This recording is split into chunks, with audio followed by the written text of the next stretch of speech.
बहुत समय पहले की बात है। रामपुर गांव में राजू नाम का एक मदारी रहता था। उसके पास एक बंदर था। वह गांव में उसी बंदर का खेल दिखा करके अपना और अपने पूरे परिवार का पेट पालता था। एक दिन राजू मदारी का बंदर मर जाता है। उसके मरने से राजू बहुत ही परेशान रहने लगता है। अब कैसे घर चलेगा? जिसकी वजह से मेरा घर चलता था वह तो चला गया। अब मेरे परिवार का क्या होगा? अपने परिवार का पेट कैसे भरूंगा? बेटा, परेशान क्यों होते हो? ऊपर वाला सब ठीक करेगा। बेटा, मेरी मानो तो तुम एक दूसरा बंदर लेकर के आओ। ये इतना आसान नहीं है माँ। बंदर को सब कुछ सिखाने में बहुत वक्त लग जाएगा और इतना वक्त हमारे पास नहीं है। तभी अंदर से उसकी पत्नी रमा आ जाती है। वो सब आप हम पर छोड़ दीजिए, हम उसे सब कुछ सिखा देंगे। माँ और रमा की बात मानते हुए राजू निकल जाता है जंगल की ओर बंदर को पकड़ने के लिए। बंदर ढूंढते ढूंढते उसकी नजर एक गुफा की तरफ चली जाती है। राजू जब उस गुफा के अंदर झांकता है तो उसके होश उड़ जाते हैं, क्योंकि उस गुफा में एक डरावना भूत आराम से सो रहा था। ये तो भूत है। अगर इस भूत की नजर मुझ पे पड़ गई तो ये तो मुझे कच्चा खा जाएगा। नहीं नहीं, मुझे नहीं मरना। मुझे जल्द से जल्द यहाँ से भाग जाना चाहिए। तभी राजू की नजर उसके पास रखे एक लोटे पर पड़ती है। अरे वो क्या है? देखने में तो ये एक लोटे जैसा लगता है। जरूर यह लोटा उसी भूत का होगा। इस लोटे में वह भूत हीरे जवाहरात छुपा करके रखे होंगे। अगर यह लोटा मुझे मिल जाए तो मुझे पूरी जिंदगी कुछ भी काम करने की जरूरत नहीं पड़ेगी। मैं पूरी दुनिया का सबसे अमीर आदमी बन जाऊंगा। मुझे वह लोटा भूत के पास से कैसे भी उठाना होगा।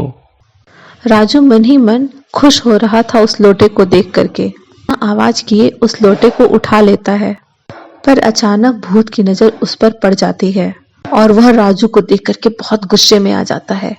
तू इंसान मेरी गुफा में क्या कर रहा है? और ये तेरे हाथ में क्या है? अरे ये तो मेरा ही लोटा है। मेरा लोटा मुझे वापस कर, नहीं तो मैं तुझे छोड़ूंगा नहीं। ये लोटा मेरा है। अब मैं इसे तुझे नहीं दूंगा। तू मुझे मार भी देगा तब भी यह लोटा मैं तुझे नहीं दूंगा। अरे ये लोटा तेरे किसी काम का नहीं है, इसीलिए दे मुझे मेरा लोटा, दे दे। अगर यह लोटा गलती से नीचे गिर जाएगा तो बहुत अनर्थ हो जाएगा। इस लोटे से थोड़े से हीरे जवाहरात मुझे भी दे दो, मैं फिर यहाँ से चला जाऊंगा। क्या इसमें हीरे जवाहरात? इसमें कोई हीरे जवाहरात नहीं है। इसके अंदर तो मेरी माँ की अस्थियां हैं, जो मेरे लिए किसी हीरे जवाहरात से कम नहीं है। अब मैं मरा। अब ये भूत तो मुझे छोड़ेगा नहीं। खजाने के चक्कर में मैंने अपनी जान जोखिम में डाल दी। अब क्या करूं मैं?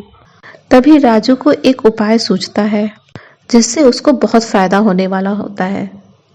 ए भूत, अगर तुमने मुझे मारने की कोशिश की ना तो ये तेरी अस्थियों वाला लोटा जो है ना मैं बहुत दूर फेंक दूंगा।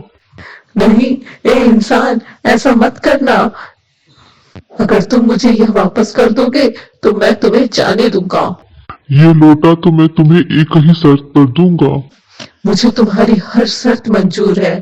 बताओ क्या करना होगा मुझे? तुम तो भूत हो तो तुम्हें कुछ जादू वादू तो आता ही होगा, जैसे कुछ गायब करना, मुंह से आग निकालना या कोई सामान को हवा में उड़ाना। हाँ, मुझे मुंह से आग निकालने आती है। मुझे मुंह से आग, पानी और हवा निकालने आता है। मरने से पहले मैं इन सब चीजों का खेल दिखाया करता था। फिर क्या था, भूत की बात सुन करके राजू बहुत ही खुश हो जाता है और भूत को अपने साथ अपने घर लेकर के जाता है। पूरे गांव में ये बात फैल जाती है कि राजू भूत पकड़ करके ले आया है कुछ नया खेल दिखाने को। अगले दिन जब राजू भूत का खेल दिखाता है तो सभी हैरान हो जाते हैं। राजू ने मुझे बताया था कि भूत उसकी हर बात मानता है। वह उसका नौकर है। अगर उसे खाना होता तभी तक खा गया होता ना किसी को। कुछ भी कहो, भूत खेल बहुत बढ़िया दिखाता है, मजा आ जाता है उसके खेल को देख करके। अब सभी लोग एक नया खेल देखेंगे। यह भूत अपने मुंह से आग निकालेगा। भूत अपनी करतब दिखा। और भूत फिर अपने मुंह से आग निकालने लगता है। उसे ऐसा करते हुए देख करके आसपास के लोग बड़े खुश हो जाते हैं और तालियां बजाने लगते हैं। राजू को आज भूत का खेल दिखाने पर उसे बहुत सारा पैसा मिलता है। आज तो मजा ही आ गया, इतने सारे पैसे मुझे आज तक नहीं मिले।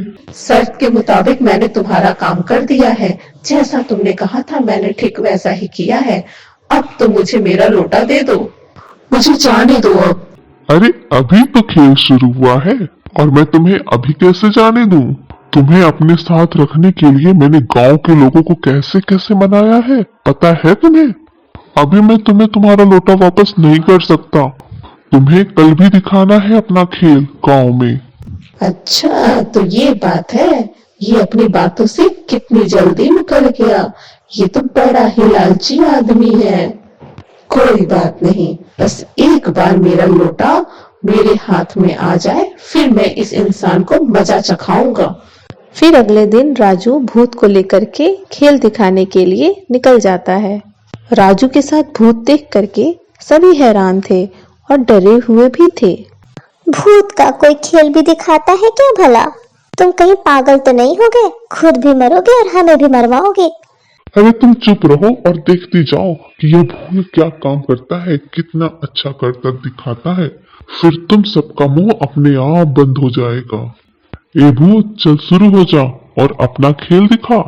भूत का खेल देख करके सभी हैरान हो जाते हैं पर सबको बड़ा मजा आता है। रास्ते में पहुंचकर भूत राजू से फिर से बोलता है, अब तो तुम्हारे पास बहुत पैसा हो गया। अब तो मेरा लोटा मुझे वापस कर दो और मुझे यहाँ से जाने दो। अपनी माँ की अस्थियों को मुझे नदी में समय से विसर्जित करना है, नहीं तो तुम्हारे लिए अच्छा नहीं होगा। मुझे डराने की कोशिश मत करो, मैं तुम्हारी बातों में नहीं आने वाला हूँ, समझे? रात का समय था, सभी सो गए होते हैं पर भूत जाग रहा था। तभी गांव के लोगों को चीखने चिल्लाने की आवाजें सुनाई देने लगती हैं। शेर शेर, हमारे गांव में जंगली शेर घुस आया है, बचाओ, अरे कोई तो बचाओ, यह शेर तो हमारे बच्चों को भी खा सकता है। तभी भूत वहां आता है और उस शेर को जला देता है। और हर दिन भूत किसी न किसी वजह से गांव के लोगों की मदद करने लगता है और धीरे धीरे राजू भी भूत का फायदा उठा करके अमीर होने लगता है। एक दिन राजू की पत्नी रमा उससे पूछती है, यह भूत तुम्हारे कब्जे में कहां से और कैसे आ गया? इतने दिनों से तुमने ये बात हमसे छुपाई है, पर अब बताना होगा हमें। भूत की ऐसी क्या मजबूरी है जो हर बात तुम्हारी मानता है? राजू अपनी पत्नी और माँ को भूत के बारे में सब कुछ बता देता है। मुझे नहीं पता था कि तुम किसी के साथ ऐसा भी कर सकते हो। राजू को अपने किए पर बहुत ही पछतावा होता है और वह भूत के पास जाता है और अपने किए की माफी मांगता है और उसे उसका लोटा वापस कर देता है। लोटे के मिलते ही भूत बहुत ही खुश हो जाता है। फिर वह भूत उस लोटे को नदी में विसर्जित कर देता है। माँ के साथ साथ भूत को भी मुक्ति मिल जाती है।